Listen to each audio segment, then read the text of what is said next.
Have you ever eaten a stink bug? No. Could you work with me, please? Could you give me a bit more of a reaction? Well, no, because what can I say to that other than no, I've not eaten one before. Well, would you like to try one? Not really. Okay, well, I'm going to declare this improv session officially over. Thanks for coming, everybody. Yay!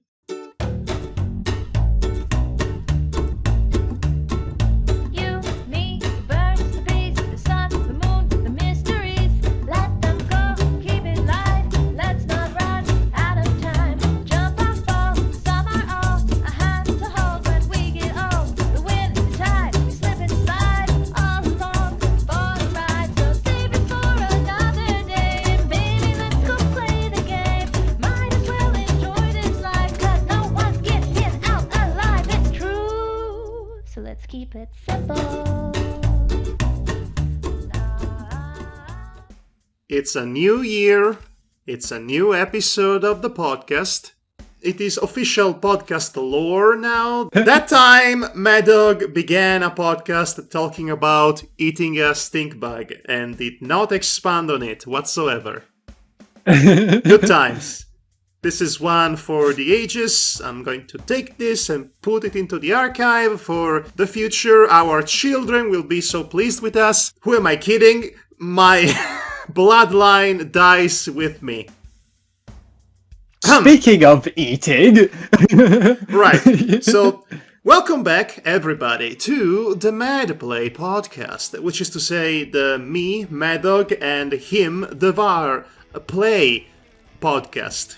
Which is to say, used to be a Let's Play series. It has evolved into a podcast show of some description that incorporates some gameplay footage of a game of our choosing, mostly my choosing. And what are you playing today, Devar? Ooh, something interesting, I'm sure. I am playing a game that you so lovingly sent to me on Steam. Yes, it was a memorable gift that I... Oh, memorable doesn't describe well, the game. Listen, I gifted you In Stars and Time for Christmas. Yes, you did. As you well know, it is one of my favorite games of all time. I wrote about it. I gushed about it, and then I gushed and wrote about it some more. You know the drill. But who cares about that when we have Pawperty damage? Yep, this is Pawperty damage. Oh, the puns. They flow like wine. I don't know if you noticed, and I'm actually not an expert myself, but I do believe this game might be in the general direction of being furry adjacent, but I could be wrong. Furry and kaiju and Yes. destruction related. And also, I should point out, the furry kaiju monsters do get bigger the more they destroy city buildings, so there is a bit of expansion there as well. If you read hard enough the media you consume, you will find several fetishes all swimming together into a big pool of somebody wrote this. That's the name of the pool. Yep. Somebody wrote this and everyone regrets it. I'm being slightly facetious here. This is as the developers of the game described it, it is a cathartic city-destroying game. Who doesn't love playing a giant monster that destroys cities, huh? Well, yes, that's fun, that's cathartic, and honestly, for the very accessible price of $5, you get your money's worth. I just wish, a bit selfishly perhaps, that this very indie game would have a bit more meat on its bones, because you can essentially see everything it has to offer within an hour of your time.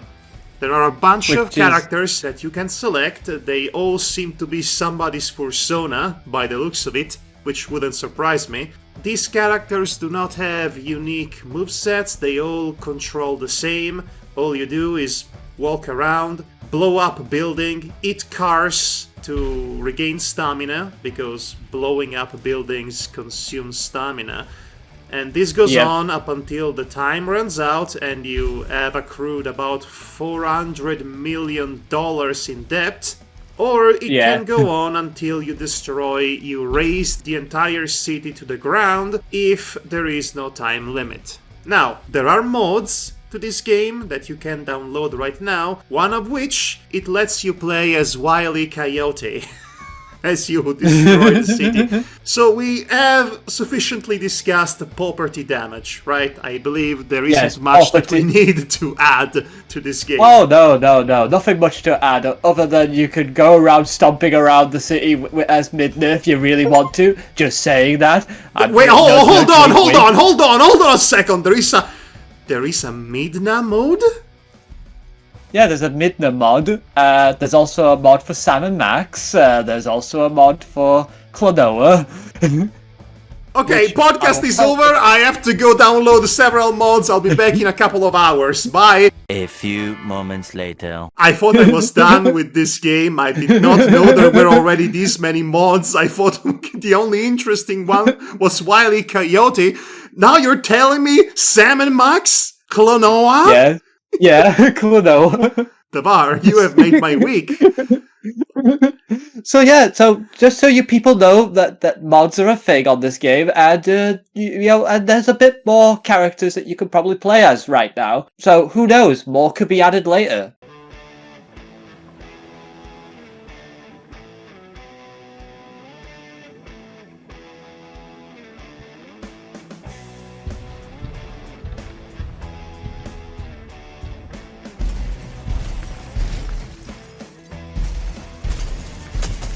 Devar, do you have maybe something that you would like to bring to the discussioning table? Discussioning table? I'm going to trademark that.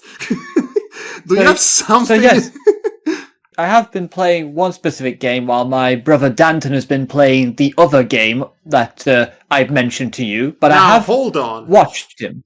Hold on a second there, Devar, my good friend, my compadre. Yes. Mio amico? Yes. Did this game come out a while ago by any chance? Both of these games came out somewhere near the end of last year. Do you know what that means? What? Devar is late to the party. Yes. Jingle! As always. He's probably late for the thing. I will cover first the Star Oceans 2 remake, which everyone and their dog has been praising to high heavens ever since it came out in November. You know, it's a shame that I will never get the opportunity to play a Star Ocean game legally because I refuse to give my money to the NFT/AI mega company Square Enix. Yeah, the bastards who want to continue that this year. But anyway, before I got to the remake, I need to discuss essentially the original version back on the PS1, which got remastered for the PSP. People will tell you it's a remake, but it's not. It's a remaster. Yes. Which was called Second Evolution. We are going to be very pedantic about the difference between the two terms. Oh, believe me, I was very pedantic about that, even when it was like being advertised as the Star Oceans 2 remake. They didn't do anything. They just added a new character and that's it. But they didn't rework the graphics from the ground up. They just used the existing source code and maybe did some HD upscaling, correct? That's, by the very definition of the word, is what we refer to as a remaster. Yes, I would refer to a remaster anyway. Unlike Star Oceans 1, which was correct in its remake advertisement. Okay, well, I would love to spend the next 40 minutes discussing the differences between remake and remaster, and knowing you, that could happen. No. So the original on the PS1 version for Star Oceans 2 was just your standard JRPG, random encounters, exploring 2 planets that you could end up on. 3, technically, if you're playing Claude's prologue, who is one of the main protagonists of the game, next to Rita, who is the other protagonist you can choose to play as. But the biggest gimmick about the Star Ocean series, especially Star Ocean 2 that has popularized it for many people who have great nostalgic memories for this particular title, was the idea that depending on how you play the game, you could end up with different characters in your party, and some of them were kinda like you had to really explore the world to find them. I would be overcome by the anxiety of not finding every partner in a game like this. I know, right? It's why back when I was younger, when I played the original on the PS1, I first played it blind, got the party members I thought were like the party that the game wants you to have, but as soon as I played the game again and realized, wait, how come I've got this person? And then I researched on the internet when dial-up modems were a thing. Oh my. Back in the early days when GameFAQs were a thing, and I was mind blown when I found out, even by choosing a different protagonist, you could end up with a different character in your party. Right. And that mind blown me, and I was wondering how many more characters in this game. So anyway, that's one aspect of it. Sorry to interrupt, but this seems like the perfect opportunity to bring my own experience, my own similar experience on the subject, because did I ever tell you of that time, the first time I ever played Final Fantasy VII? No, you did not actually. Well, it's not going to be a long story. Basically, I went through all 60 hours of this game without ever picking up either the vampire guy, who's not really a vampire, or the ninja girl. Yeah, I completely missed them. Honestly, I knew these characters were going to be in the game because I already knew about them being characters that were prominent in the canon, so I was expecting them to just pop up naturally as the story progressed. No, they were optional party members, because Final Fantasy VII, and people tend to forget that, was made in a time in which they never assumed it would become this huge franchise in its own right, with multiple spin-offs. So the idea of optional party members was actually quite normal at the time. Not for me. Oh boy. That can definitely be a mind blow if you never. Well, it wasn't, I wouldn't call it a mind blow. I would call it just blow. Yeah. Just blows, honestly. So annoying. The other aspect of Star Oceans that a lot of people really like about the series is that it's science fiction mixed with fantasy, which is a very unusual mix. And science fantasy, if you will. Yes. Phantasy Star represent. And the reason why Star Oceans 2 is probably the most beloved of the series is it actually has the best story out of all the games that you probably would play. So even by my standards, that it's probably the best story in the series, just because it seems like the narrative really works to its own favor of giving off the feel of exploration and exploring a planet that your main character Claude would not have any clue about. Weird goings on that is way beyond the minds of people on the planet, because they are considered not as developed in knowledge compared to other species. Let's call it that. Okay, wait, I think I get it. The interesting idea in the Star Ocean universe is that there are a lot of planets with lots of different cultures and various levels of technology, depending on the planet. I know for a fact there is a traditional medieval fantasy planet, and they received a whole bunch of culture shock when they discovered, aliens! Right? And so on and so forth. And that's really interesting, because when you get down to it, every fantasy genre can be science fiction, because the only difference between fantasy and science fiction, at least in the immediate aesthetic makeup of it, is that in fantasy, you are focused on this one world, but in science fiction, you can potentially go above and beyond the one world and notice that there is an entire universe out there. A galaxy far, far away, if you will. I hate Star Wars, but I like still the idea of what Star Wars could be. Yeah. So, really love the cast of characters in this one, especially the ones that you could pick up, depending on how you play the game. Top 5 pickup lines for your party members. Oh, speaking of pickup lines, the game has a vast array of choices you can make in private actions as well. And the point of private actions in the game is that you get to a town and you and your party can split up to do your own thing. And if anything's going on in that town, you can make choices that could raise or lower the affection level of different characters within the party. Right, so... This system goes so deep into selling you on this whole friendship and romance, depending on who you're talking to and what choices you make, that the game has 80 endings, depending on how you play your cards. Are we talking about endings as they pertain specifically to what kind of relationship you have, or actual endings, as in the outcome is different for the entire universe and the world and the story overall? Well, the story overall stays the same. It's just that's what I thought. It's just basically the epilogue of all your characters and who you end up with. So this is a game from well over 20 years ago, correct? Yes, originally. It is. And there is romance in it. Yes. So basically heteronormativity for the win, right? I'm afraid so.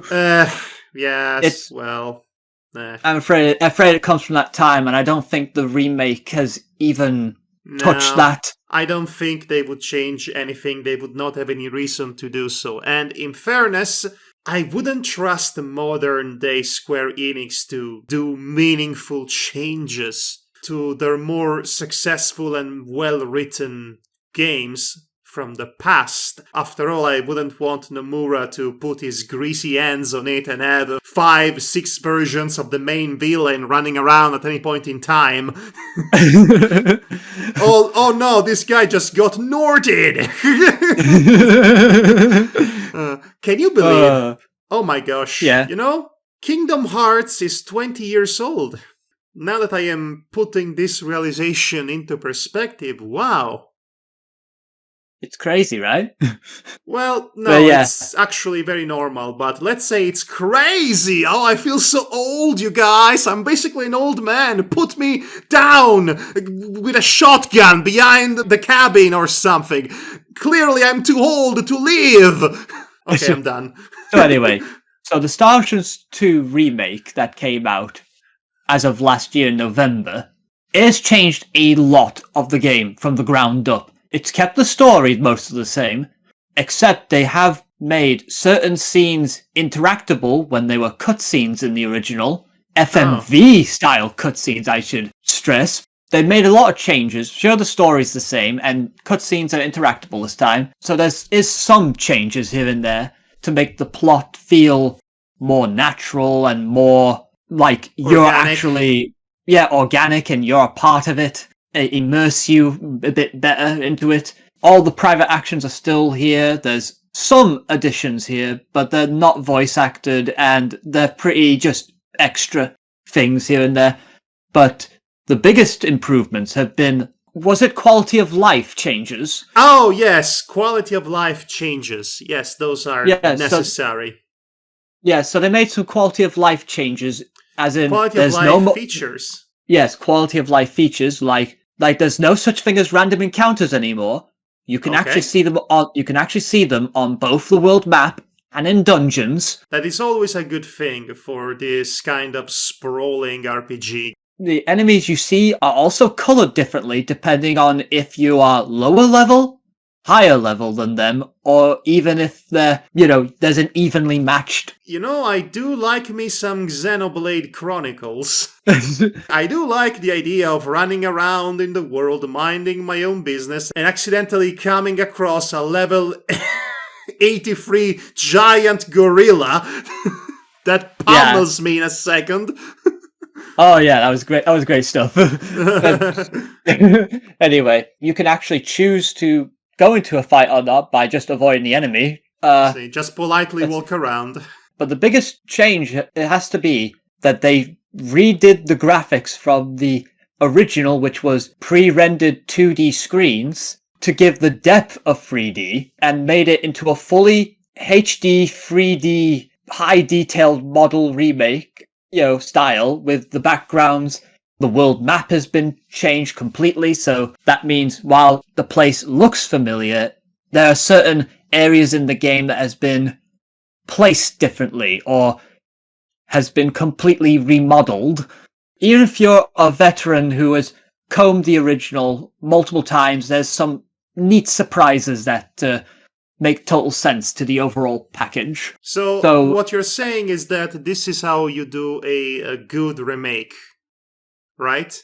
Yes. The only thing I would stress is that the sprites they are using for this 2D HD RPG remake are still using the original PS1 sprites. When you say sprites, do you mean the character portraits? I mean the actual character models they're using in the game. So Interesting choice. Yeah, I say it's interesting just because there's actually a couple of issues I have with this. Just because, yes, the sprites are lovely, even on the PS1. I really like it, but certain characters do not match their artwork, even the remake's artwork. Like, Princess's sprite is pink, but her art depicts her wearing blue, for example. Well, colorblind accessibility options? No, I didn't even make that joke. Yeah. But on the other hand, if you love the original PS1 sprites and the fact they kept them the same and you're a purist for that, then that's good, then. But if that's the case, then you should just play the original game, which should be widely available, like the original Final Fantasy VII, but I bet it isn't. Probably not. But I would actually say that the remake does a lot of things right, that it actually improves on the original, on the gameplay standpoint. Let's put it this way. So you're in combat in the original PS1, right? I sure am. Go on. If you're playing as, say, Claude, who uses a sword, you can basically use all these moves like really fast and continuous combat without anything stopping you. You actually did not explain to me what is the combat style of this game. Turn-based or action-oriented? Real-time action combat. Okay. Basically going around using your sword, nothing stops you because you can go special to special and even attack normally. And then suddenly, a mage casts a single spell and it takes several minutes for the animation to finish before you can get back into combat. In the original. Mages. In the original, I should say. In the remake, the spells go off without stopping you in combat, meaning that everything keeps moving constantly without any stoppage of combat. But on the downside, the game has been made slightly more difficult. Only slightly. That's if you're not on top of your leveling and keeping stocked on items that you may need. I would actually wholeheartedly recommend the remake. To me, Star Oceans 2 is still like the best story that Star Oceans could ever tell, because Star Oceans 1 lacked focus and changed it partway through the game, where the ending boss was only related to the plot by a very minuscule thread. Meanwhile, Star Oceans 3 just ruins the entire series for you if you were ever invested in it, because someone on the development team and writing team saw The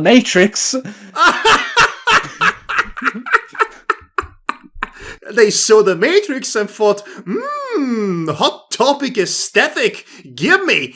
That's evergreen, much like the filter throughout that entire film. Yeah.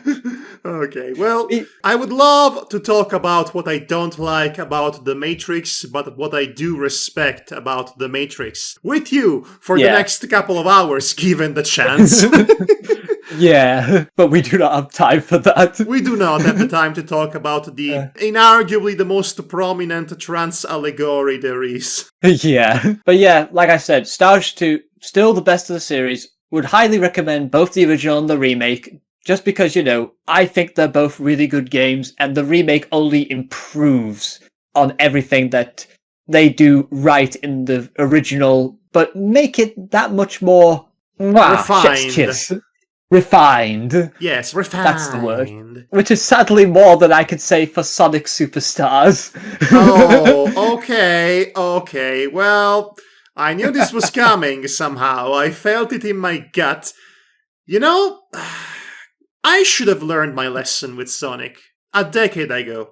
I should have learned my lesson 5 years ago. Yeah. At long last, I've learned my lesson after Sonic Frontiers. I'm going to say right now, I want this to be recorded for posterity. If I ever give my money to buy another Sonic game in the future, if I ever fall into temptation and do that, you have permission to slap me across the face twice. Okay. So, I'm going to do a little quick... It's going to be a very small one, unless Madhog decides to make this 5 more minutes. I'll be honest with you. I'll be honest with you. I'm pretty sure I've heard what the recurring gripes and criticism are in relation to Sonic Superstars Saga, whatever it is called. Perhaps the most damning element of it is that it came out in the same week as Super Mario Wonder, which is universally acclaimed as the second coming of Jesus Mario Christ. Our Lord and Savior, Jesus Mario Miyamoto Christ. Oh boy. So coming off of Sonic Frontiers, which was decided to experiment with the franchise with open zones, huge bosses to fight as Supersonic. I hate having my story progress gate-kept by a freaking pinball machine. I hate it so much. I hate it. Please proceed. Meanwhile, for me, Sonic Frontiers was interesting, but it was okay. It had some good things I liked. Did you know, by the way, did you know that you cannot access the actual final boss of the game unless you're playing at the hardest difficulty setting? Did you know that? I did not until I found out from a video review. Yes. And as it happens, that final boss is a shoot-'em-up boss because somebody at Sega decided they wanted to be Yoko Taro. I have even less respect for this game now. This is probably what I would call Sonic, the good, the bad, and the ugly. Okay, well... So anyway, coming off of the experiment that was Frontiers, Sonic Superstar comes out with another addition to the classic Sonic storyline, I would call it, of lore, which is comfortable Sonic game that you can play.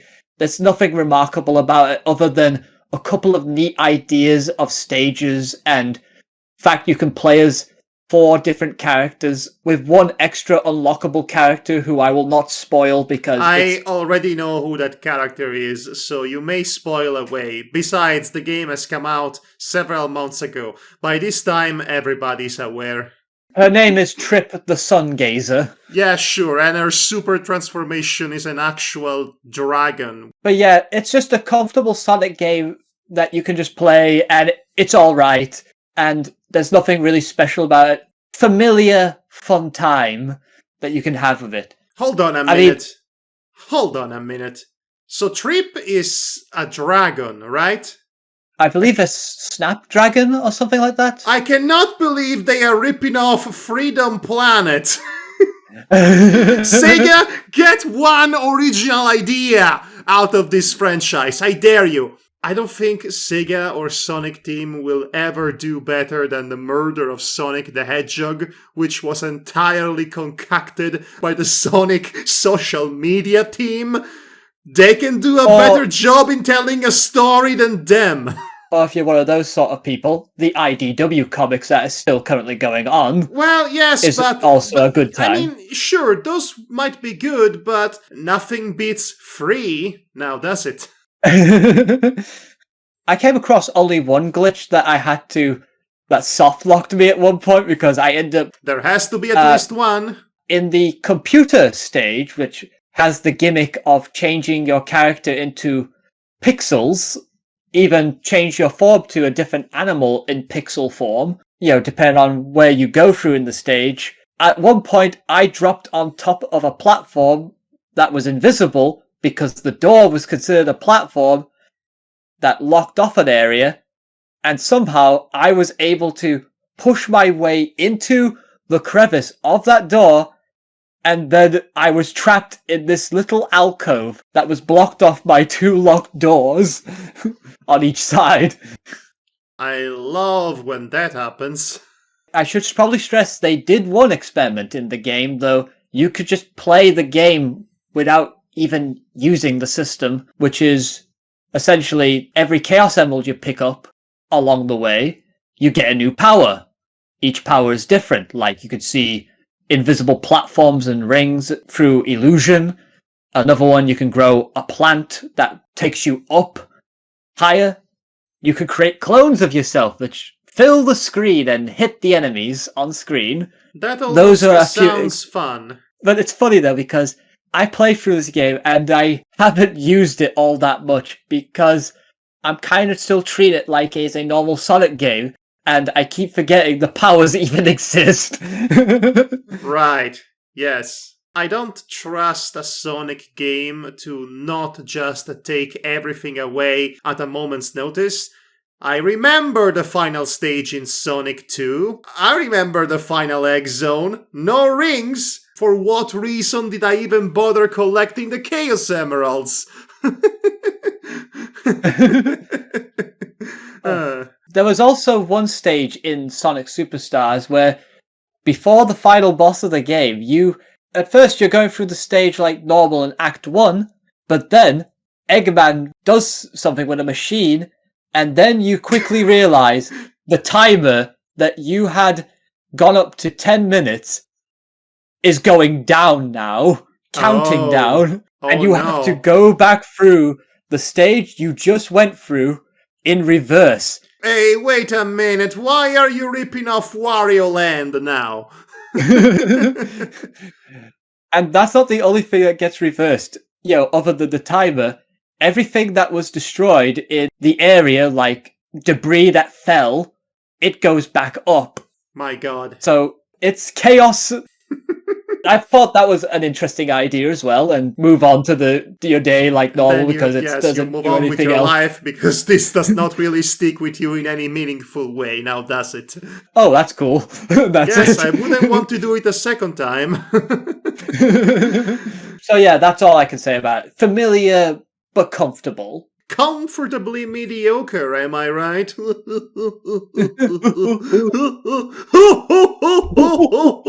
Okay. Well, everybody, we are now, as it happens, going to take a small break. Enjoy this musical intermission.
I now pass off the reins to your corner, my friend. Ooh. Okay, so listen, Devar. Do Yeah, not make a thing out of this, okay?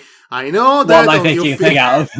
Oh, I know that on the official program that I wrote down for this podcast, I called this segment Madhog's Media Corner, but that's not how we're going to title it, okay? I wasn't going to spoil to you the subject of discussion. It's merely a placeholder. This will not, I repeat, this will not become a segment. So, like these big pile of videos that are right next to me, are you telling me these big pile of DVDs and Blu-rays and all that are just for show, not an actual corner? I suppose you could build a corner, a literal corner, with all those DVDs. You put them on top of each other like Lego blocks. And then you kick them and stomp on them like in Pawperty damage, because that's so cathartic, you guys. Right. So the subject that I wanted to bring forth, and this is serious analysis time, by the way. Okie dokie. I recently watched in theater the latest film by Hayao Miyazaki, The Boy and the Heron. As of this recording, the film has already won a Golden Globe. Everybody seems to be pretty happy about this film, and I do believe it's more because everybody is refreshed by the thought that the master is back on his chair, his directorial chair, and he has bestowed upon us yet another one of his timeless classics. I don't know if you can read the sarcasm in my voice. Yeah, meanwhile, as he works on the film, he's just complaining about life and saying how painful it is and suffering and all that. If you had told me that those were the words used to describe working under Miyazaki by the many abused animators, I would have believed you. By the way, so The Boy and the Heron, Yeah. This is going to be a bit difficult to approach and to broach as a subject. Especially since I am still going to try and avoid major spoilers, but there is an interesting aspect about the making of this film, or rather, the way it was initially advertised. That is to say, it wasn't. I don't know if you've heard about the story, but apparently the film, when it was originally released in Japan, it came seemingly out of nowhere. There was no prior advertisement, there was no major publication covering it. In my experience with how the film industry makes and produces films, but most importantly in how usually advertisement works. Yeah.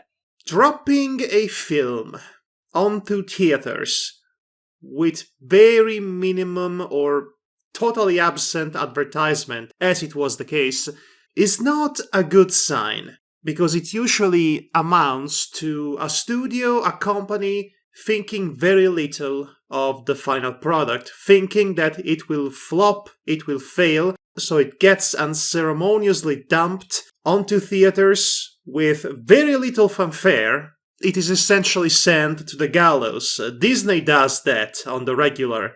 It certainly did that with last year's animated feature, which most people did not even realize existed, and I forgot what the title was, so that tells you everything. Was it Strange Worlds? Yes, that's the one. Sometimes a studio decides that a film isn't worth the time and money to advertise. The situation in regards to Miyazaki and his latest project is a little bit more complicated, because let's face it, Miyazaki is one of the most highly regarded artists and authors in the known universe. Some people will kiss the terrain that which he steps on. I don't think anybody in Studio Ghibli will ever have the guts to say no to him. So everything he wants to do, he will do because he is Hayao Miyazaki.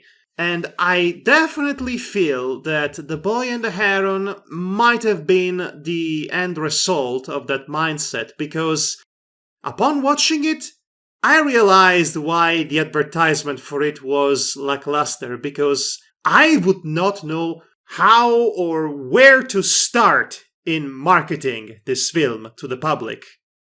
It's a bit of an utter mess from a narrative and screenplay standpoint. It's all over the place.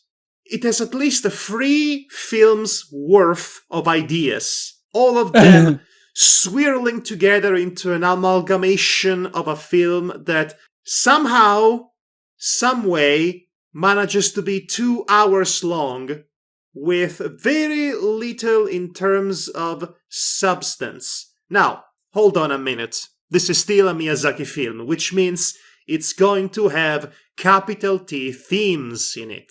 Yeah. So the premise is as thus. The film is set in the middle of World War II in Japan. The main character is this boy who loses his mother in a firestorm. She was at the hospital at the time. There is this beautiful sequence right at the beginning that takes a decisively stylized approach in depicting the tragedy and despair and confusion and mess of the moment, where bodies and flames merge together into this hyper-stylized reality, distorted, highlighting the direness of the moment.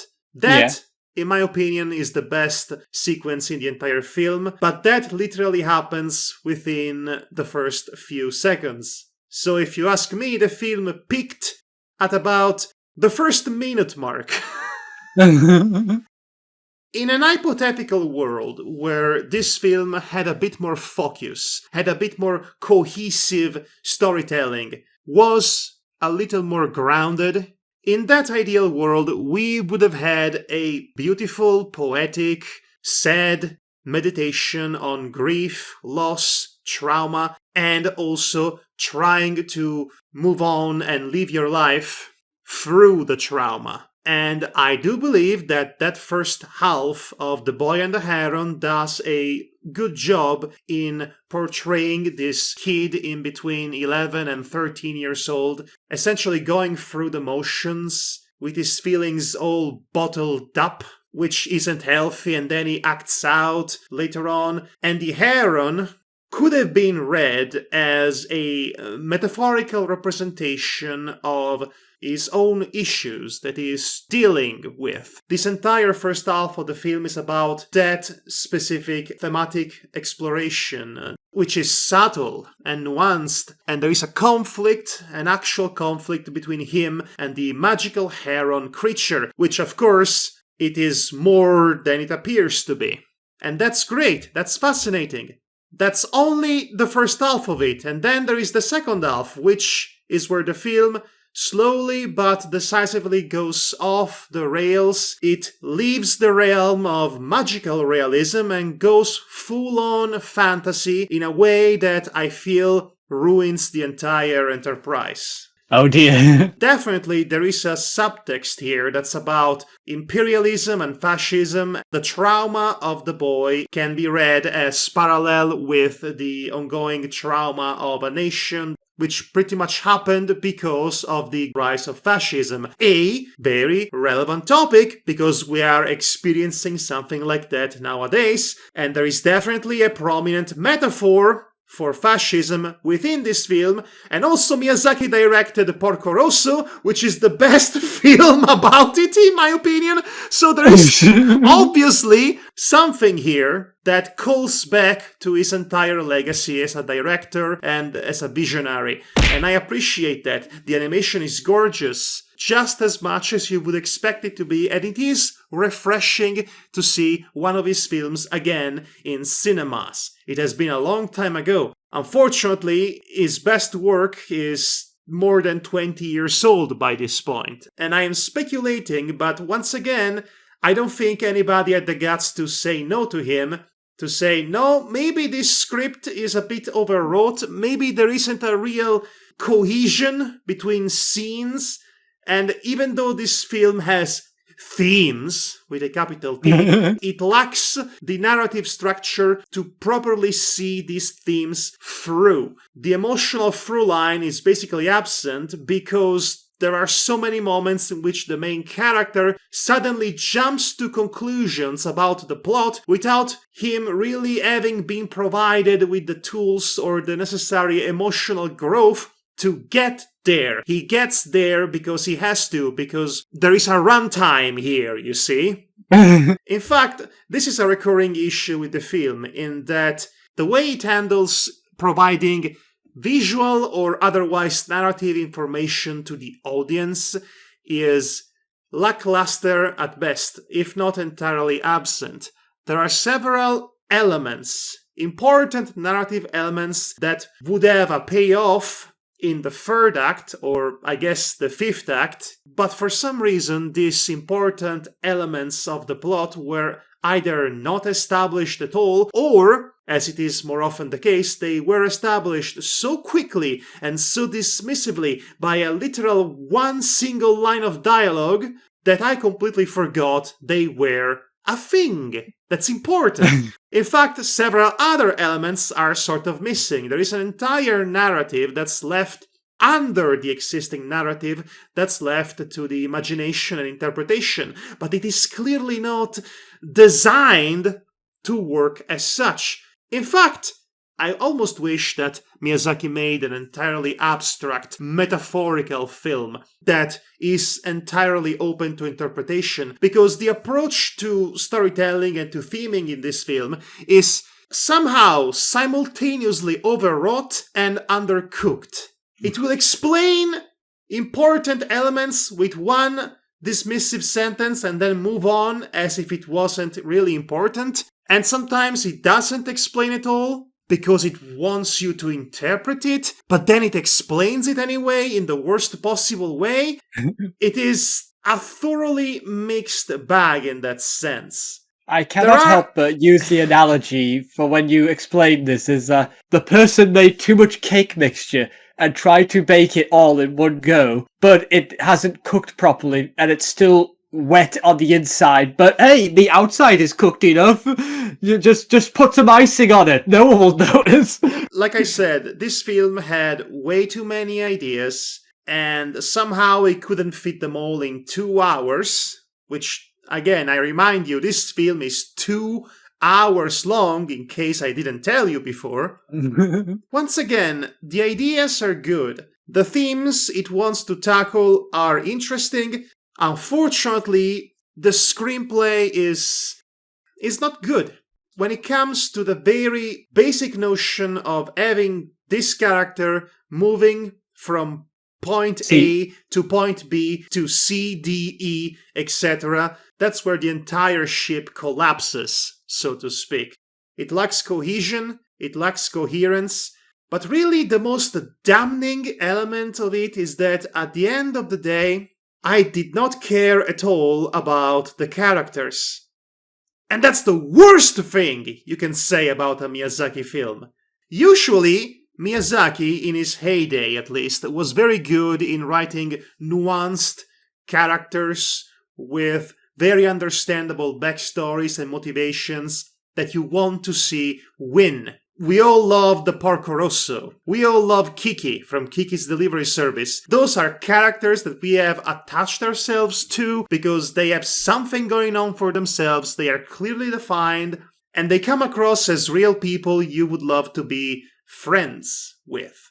Or relatable in some way that you can see Relatable in yourself. some way, yes. And to some extent, the protagonist from The Boy and the Heron has that going on for himself, but again, that is in the realm of the first half of the film, when it was decisively a much different creature than what it will eventually become.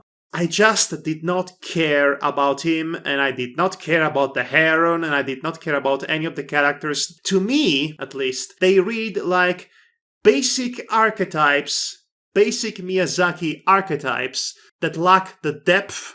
It's just so sad because I look at this film and how gorgeous it looks, and how very specifically evocative of a different era of animation it is. And I see it oozes with the passion and the blood and sweat of the animators who worked on it. And I want to do nothing but praise it.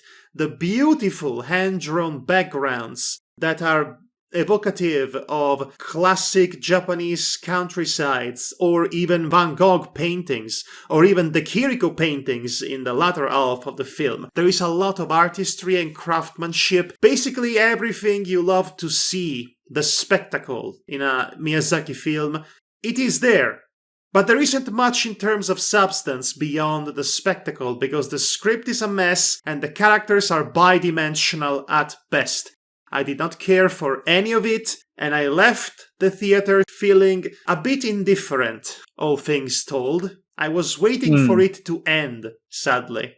But also, it doesn't really matter what I think, because, hey, Miyazaki is back from retirement! Again! For the third time! My gosh, this man is the Terry Funk of animation! I'm not saying it should have stayed retired. That's very selfish and unfair of me to say. But I will say that his actual last film before his second official retirement at least, felt like a proper send-off film. Miyazaki looking back at his entire career and life in the field of animation, reflecting upon it, and it was beautiful in that sense. The Boy and the Heron feels like a little bit like a highlight reel of Miyazaki's career rather than a send-off, but in a way that lacks the heart and soul that you would have come to expect from his best works. Now, mind you, that is not to say that it's bad. It's simply not at the level that you would associate with a Miyazaki's production. And that is because a bad Miyazaki's film is usually still leagues above everything else you see in theaters. Okay, actually, let me tell you a little anecdote. So The Boy and the Heron was playing at a local theater. Only 2 rooms. On one room, The Boy and the Heron. On the other room, you know what was playing? What was playing? Disney's Wish was playing. What Boy and the Heron it is, then? So most of the people who were there that night, they were there to see The Boy and the Heron, by the way. So that tells you everything you need to know about Wish. Really. Put it against that, then of course The Boy and the Heron is hailed as the second coming of our Lord Miyazaki Christ. Right? I do want to join into the celebration of this very old man still making the films that you want to see, but that does not mean I'm going to just pretend that it's actually a good film. It isn't. It is an impressive work of art, just not a very good one. Okay, well, anyway, that does it. Since you brought up Wish some time ago... Yes, I wish I didn't. Ha ha! When you wish upon a star, they'll tell you to Devar, stop! No, Stop! They'll kill us! The copyright assassins will come for us! Don't do that! They'll tell you to take it down. Okay, well... Even when No! Stop! Please! No! No! Don't kill me, please! No! FBI, open up! Crash! Even if you say it's non-profit. Okay, can you stop? Okay, well, I believe it is now finally time to address the elephant in the room, or I should say the mouse in the room, which scared away the elephant under the threat of a libel suit. Yes, that's the joke I'm using, sorry. Okay, so, as of January the 1st, 2024, at long last, after 95 years from his debut and his creation, Mickey Mouse is in the public domain. Well, yes and no. Well, sort of. Well, it's complicated. Thoughts on this, Devar? Devar? A few moments later. Okay. I'm back. I don't know how I did it, but I got the net fixed. I was actually starting to wonder if the actual copyright assassins came and killed you. Oh What my happened? god. I have no idea the timing of it. Basically, for some reason, the net basically went down on my end. That's very funny and also very appropriate. Yes, goddamn. So anyway, I'm still recording, so we should continue. I'm recording still as well, so. Okay, But yeah, good. 100 years of Disney. 100 years of the magic. Yes. I mean, how have they celebrated their birthday of 100 years of animation? They're on point with their merchandising of Doorables, the capsules of 100 years of their animated features and shorts. They made a film that was meant to be a celebration of all their animation history, but management decided to get involved and ruin everything for everybody. But if you're a casual person who's only seen that mediocre film, and you've only seen that really nice animated short of Once Upon a Studio, Which I on refused. YouTube. I don't care how good it is. I refuse to watch open propaganda. I'm already subjected to all kinds of insidious propaganda. I don't need to watch explicit propaganda as well. No, you see? Do you see what I mean? No, because I can easily ignore propaganda and think for myself. Nobody is immune to propaganda. Neither you nor I. We grew up in it. We were immersed in it. And Disney is a capital part of it. The subject of this discussion was, before you were taken out by the copyright assassins, that is, was in fact Mickey Mouse and public domain. I would like to hear your thoughts on the matter. My thoughts on the matter is, it's about damn time, considering how much Disney kept on pushing the rights back years and years because of money. And also, I had a feeling in my bones it was going to be the way it was going to play out, since Winnie the Pooh's copyright went into public domain a couple of years back. And Yes. the whole rule on the Winnie the Pooh is you can use the likeness of Winnie the Pooh as long as it's not the Disney version with the red shirt. Yes, that's the nightmare of trademark, because you see, when we say that Michael A. Mouse is in public domain, what we really mean is that the first 3 animated shorts, which include Plain Crazy, The Galloping Gaucho, and the one that everybody cares about, Steamboat Willie, all released in 1928, those are indeed in the public domain, which means that you could, theoretically, use the designs of the characters featured in those films for profit. In practice, it's a bit of a headache because Disney still holds and will forever hold on to the trademark for Mickey Mouse, because Mickey Mouse is a brand and trademarks do not expire ever as long as they are in commercial use. So, you want to use the Mickey Mouse version from Steamboat Willie for your project. Well, you have to keep in mind a few rules. First of all, it has to be the black and white Mickey Mouse. He has to be wearing the hat. It's important that he has the hat. No color whatsoever. It cannot be named Mickey Mouse, obviously.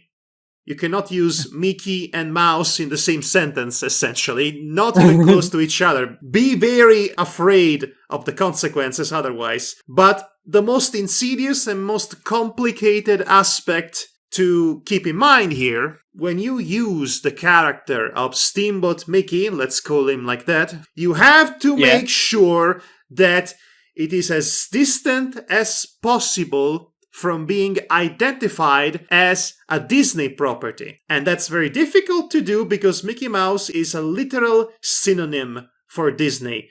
So, making terrible D-grade R-rated horror films featuring the character seems like the most logical conclusion as to how to handle this. The same with Winnie the Pooh, really, because Disney is a notoriously litigious company, and if the only way to make sure they don't go after you is to make something that is the diametrical opposite of what would be the usual Disney branding when it comes to using the character, then honestly something like Winnie the Pooh, Honey and Blood makes total sense.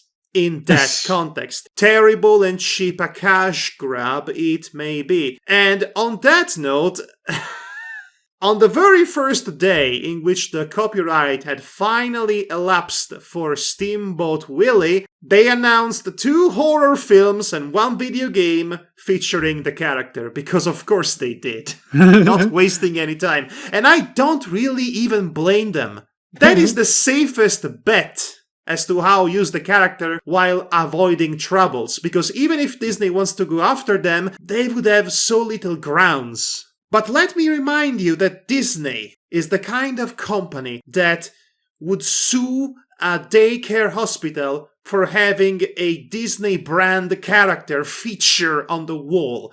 It is the kind of company that would send a cease and desist letter to a grieving father after he adorned his own son's gravestone with Spider-Man regalia. That is the kind of company that Disney is. This is the true face of corporate America, or corporate everything really. Forever ownership. Yeah. It's been 95 years since Playing Crazy, The Galloping Gaucho, and more prominently Steamboat Willie came out in 1928. It took us 95 years to finally get those shorts and those early versions of Mickey Mouse in the public domain. Yeah. And that also counts for the first Pegleg Pete, the first Minnie Mouse, and there is a very direct ancestor to Goofy. That too. Yep. Oh, and of course there's the most iconic characters in the entire Disney canon, the abused cat and the goat and the milk cow. I only have to ask about one character. You want sexy Minnie Mouse, I know. Everybody wants a sexy Minnie Mouse, I understand. No, I want to ask about Julius the cat. Right! That's great. That's lovely. But, again, 95 years is a bit of a long time, isn't it? But I wonder how it came to be. But luckily for you, I happen to be an animation historian and formerly a scholar, so this gives me, and all of us, the proper opportunity to dive headfirst onto the concrete that is one of my favorite subjects, which is American animation history, and also one of my least favorite subjects, American copyright law history. Oh boy. Let me tell you a little bit about the genesis of the mouse. I'm going to try and be short and concise. Way back in the 1920s, Iwerks and Disney had a bunny. He was very famous until it was stolen from them. But then on a stormy night, they came out with a mouse. Instant classic in their eyes, and the rest is history that doesn't rhyme. Mickey Mouse. I don't apologize for this. I should, but I don't. Okay. And he won't let me do my cease and desist song. Yes, well, that's not Disney, is it? It is the year of 1927. There's Walt Disney. Let's call him the used car salesman of the animation world. The promoter, if you will. Definitely not the talent, but he's a businessman. So you've got to have money and all that. Money. That's Disney. But then there is the actual talent of the team, which was Ab Iwerks. Famously, the man who actually drew Mickey Mouse first. Disney and Iwerks, after concluding the Alice comedies and other such projects. And Julius the Cat. You're just going to bring up Julius the Cat whenever you can. Julius the Cat was doomed on arrival on account that Felix the Cat existed.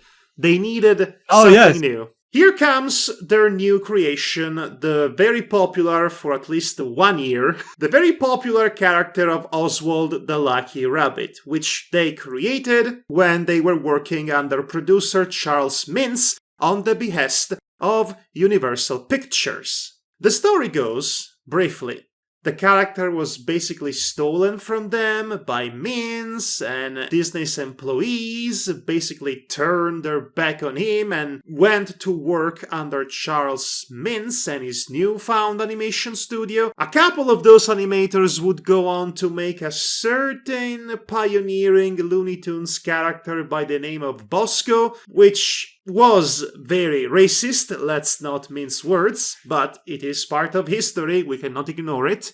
That's the story, more or less, how it is known when Disney tells it. Yeah. Of course, the story that is not very well known is the reason why so many Disney's employees were all too happy to not work under him anymore was because, even back then, Disney was a tyrannical and abusive boss. Shock! I know. What a twist! Nobody would have seen that coming. The man who routinely stole credit for art made by his workers, the man who was so abusive and controlling that pushed his entire team to strike against him in a move that would eventually lead to the foundation of the first animation union, the Animators Guild. Yeah. And also to the foundation of UPN. We covered UPN briefly in our review of Gay Paris. Oh, yeah, that was. I am not shocked that people were disgruntled working under Disney during the Oswald year. Oswald the Lucky Rabbit was a very popular character for just 1 year, and in 1 year they made 27 films. Yeah. 27 films in 1 year.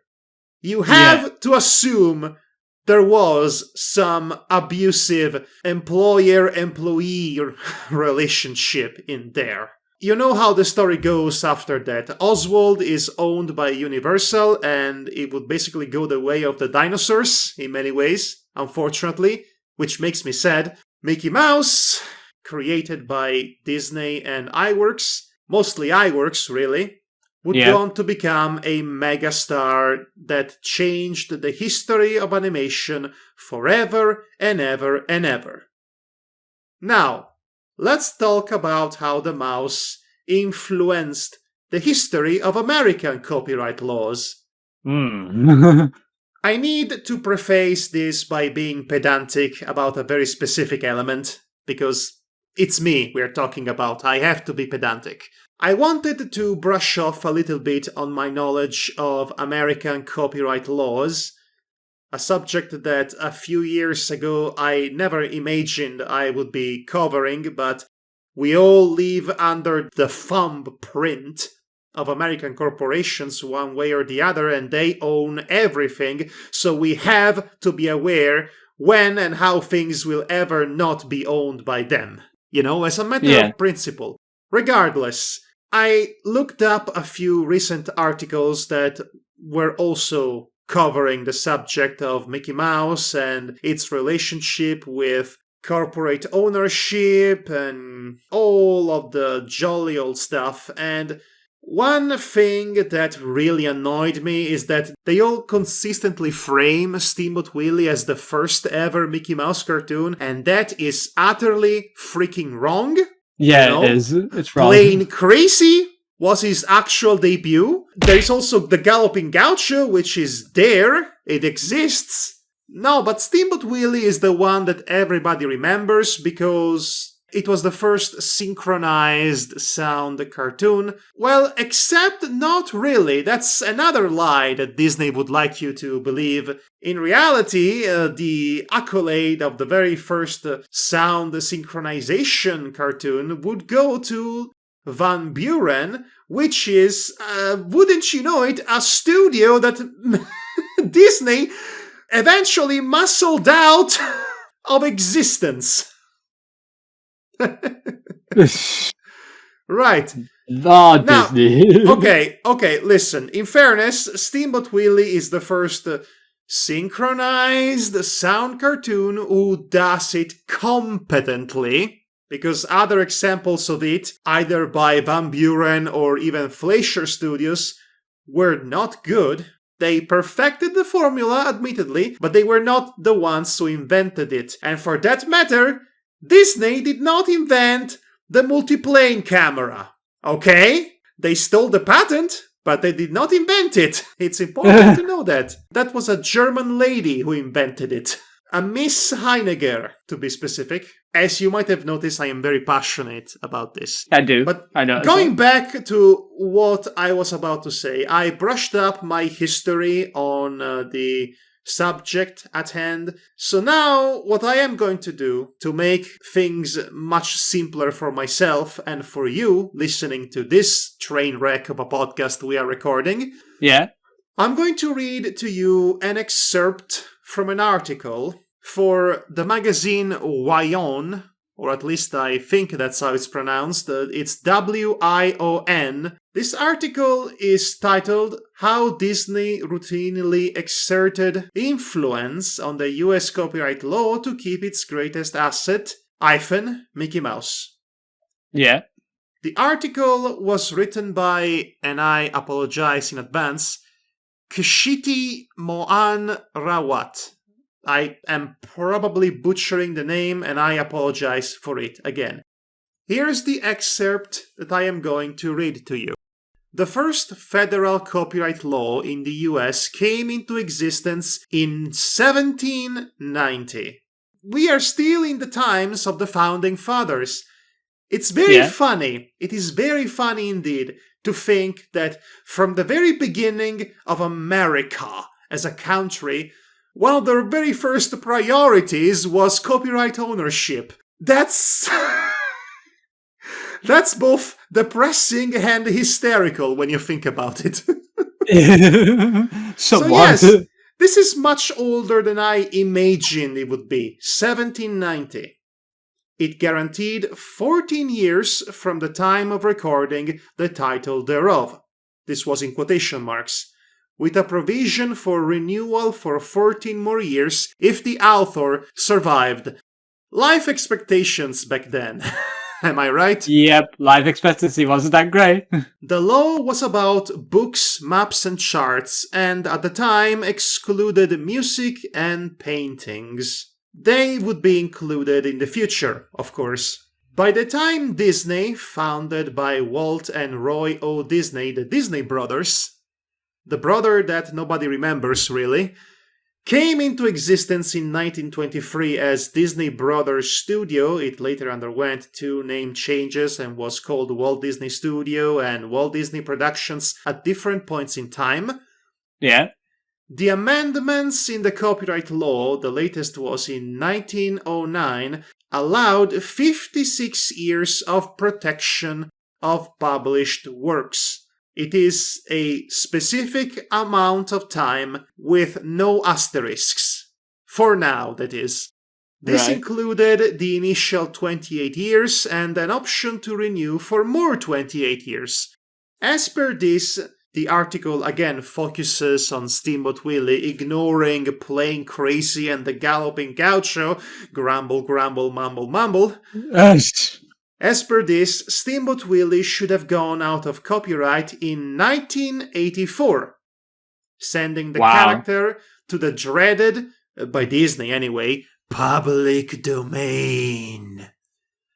But Disney began to make serious efforts with Congress, also called lobbying, to further amend the law and extend the expiration duration. The story goes that Walt Disney had a phone call to a friend of his in Congress. Everything was set in motion from that point on, which wouldn't surprise me. I believe an important part of this story that should not be forgotten is the fact that Disney lost the rights to Oswald the Lucky Rabbit, and obviously that has stuck with him, because he was obsessed in retaining the mouse at all costs. Yeah. So thanks for that, Charles Mintz. Who's the real villain of Walt Disney's origin story? Coming to you in theaters. A Charles Mintz killed my parents. Anyway. Oh no. It did make a sort of sense to extend the copyright duration at the time, I suppose, as there had been no changes in the law since 1909. The world, on the other hand, had changed radically, including the wider prevalence of new forms of media like film, TV, and radio. Admittedly, a law from 1909 would not take that into consideration. The Walt Disney Company's efforts paid off when Congress enacted the Copyright Act of 1976. It allowed published works to be under copyright for the whole life of the author plus half a century more. Or, in case of corporate ownership, a specific sum of 75 years. So, Mickey Mouse was now protected until 2003. Now, if you're a smart kid, you might have noticed that the mathematics in this equation seem a little bit off. 2003 was 21 years ago. So, in the words of the mouse himself, what happened? Well, let me tell you what happened. Disney happened again. Oh, yes. As 2003 came closer, Disney again lobbied for Congress to further extend the copyright expiration date. The efforts again bore fruit, and thus, in 1998, Congress enacted the Copyright Term Extension Act of 1998, also known as the Sonny Bono Copyright Term Extension Act, but really mostly known as the Mickey Mouse Protection Act. Mickey Mouse is American copyright law. So the Mickey Mouse Protection Act retained the copyright to the author's lifetime, but added 70 years when it was initially 50. When it comes to works of corporate authorship, on the other hand, like Disney, the Act allowed 95 years from the work's original publication or 120 years from the creation, whichever expires first. And here we are, at last. Yep. At long What last. a journey. What a journey. Full of twists and turns and utter disappointment. The Mickey Mouse Protection Act. You know? Yeah. I've almost forgotten that was a thing that existed. I almost put it out of my mind. I almost did not live in this world. But no, this is actually as good a chance as any other chance to remind ourselves what was lost to the altar of the mouse.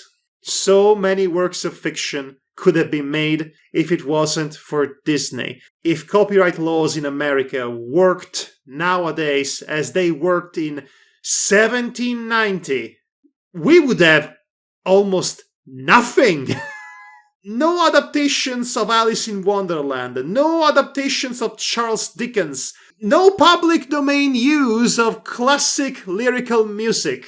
Not until much, much more recently. This is the situation in which we currently reside. We will never see all the classic Mickey Mouse shorts available in the public domain within our lifespan, most likely. Honestly, I'm still surprised that Steamboat Willie finally managed to get into the public domain.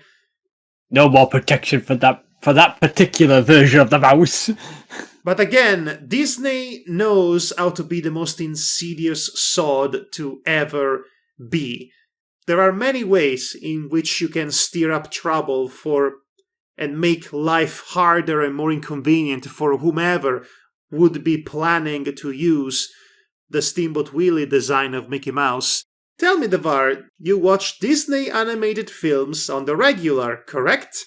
Mostly, but not the modern ones as of recently. Well, let's say you watched a Disney animated feature from about a decade ago. Ooh, a decade ago. Well, the film starts, you see the big magical castle. FBI, open up! and then you see the logo for Walt Disney Animation Studios. Yeah. And who should be appearing on that logo, whistling his famous little tune, if not Steamboat Mickey? Yes, I was thinking about that. So, because Steamboat Mickey is being used in a modern piece of media that Disney owns and trademarks, you will probably not be safe if you used the whistling part of Steamboat Willie in your own work. And furthermore, you're going to have to work especially hard in redesigning that version of Mickey Mouse because I don't know if you watched it, but recently the series finale of the Paul Radish-produced Mickey Mouse cartoon featured a whole plethora of classic Mickey Mouse designs in them, including, wouldn't you know it, Steamboat Mickey. Well, how about that? That series, by the way, concluded this past year. What a perfect timing. So yes, Disney is still being Disney. Even if something enters the public domain at long last, it only applies to very specific published works. You cannot still touch the brand. You cannot still touch the more modern designs, and you might still get in trouble even for using the public domain ones if you do not make extra sure that your work does not look or remind anybody, even remotely, of Disney. Good luck, everybody! Yeah, just be careful out there, okay? Okay, listen. There is a silver lining to this whole mess. Because as much as they try, as much as they poured money, resources, effort, lobbying the extinction of public domain, they cannot stop the inevitable encroaching of time and fate. One by one, year by year, all the classic Mickey Mouse films will get into public domain. Next year, we'll have the films from 1929. And so on and so forth. 95 years. The math is there. It checks out.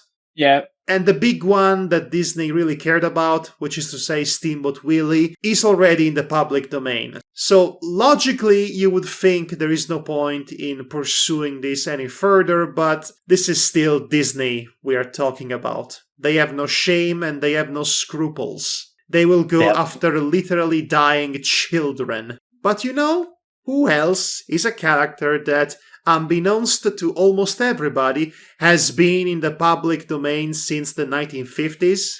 Who? Why?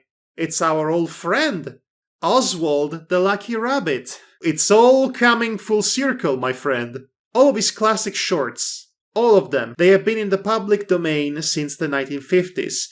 And also, since the character has not been in commercial use for basically up until the video game Epic Mickey came out, the trademark had originally expired. And it is a point of fact right now that unless things have changed, and I did not notice, that Disney's trademark on Oswald is on permanent hold.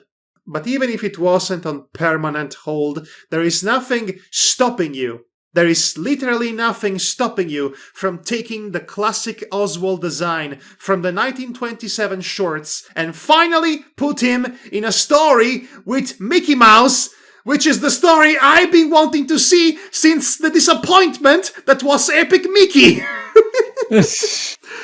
Give it to me! Give it to us. It is wild to consider that Oswald has been public domain since forever. I don't think anybody knew about it. I don't think Disney actually knew about it. Otherwise, I don't think they would have bothered to trade him with Universal over a sportscaster. True story, by the way. Look it up. Yeah. Oh gosh. So, what is the cathartic, emotional through line to this whole story? There isn't really one. But there is a sort of hopeful message at the end. The idea that nothing will ever truly stop people from being creative with characters that they love. For every 100 terrible, cheap horror flick featuring Steamboat Mickey that we'll get, we will eventually be granted that one artistic masterpiece that will remind us all that public domain is a force of good in our world, and our history would be a lot freaking worse without it existing. Yeah. Also, the founding fathers can go fuck themselves. There, I said it. And Disney too, obviously. They were all slave owners, you know that. Come on. I know, but I'm just Everybody knows that. The American Revolution basically happened because a group of rich slave owners really did not want to pay taxes. Oh my gosh, I'm on fire tonight, aren't I? Really getting those differences. Yes, I be spitting truth bombs. Ooh, I'm so brave for saying that. Okay, What? well... He's right. FBI, open up!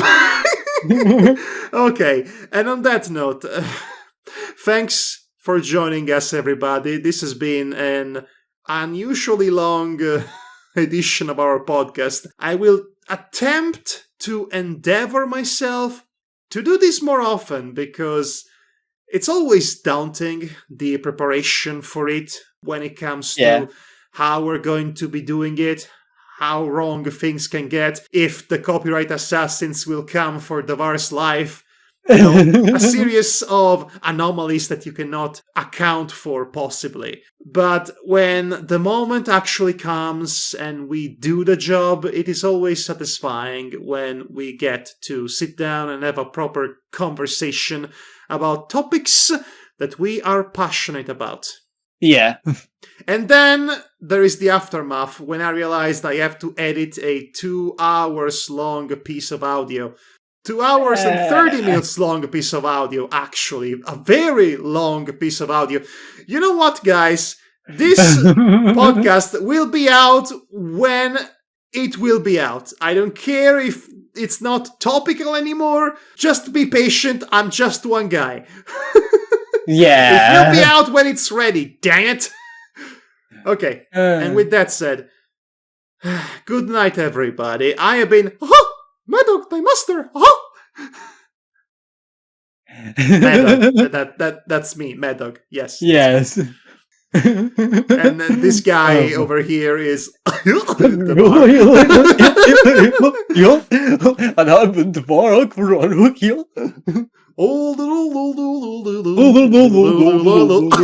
Do you prefer Bill Farmer's Goofy or classic Golden Age Goofy? Because they are subtly different. Somewhat, yeah, but... hold on. Before we end this, I forgot to tell you. Yeah? Do you know who I know? was... Let me finish. Do you know who was the very first one to ever voice Mickey Mouse? I forget the name. It was Walt himself. Oh, so yeah. Now you have access to Walt Disney's voice as Mickey Mouse. Go nuts, everybody! Good night. Good night and take care. Let Mickey Mouse safe.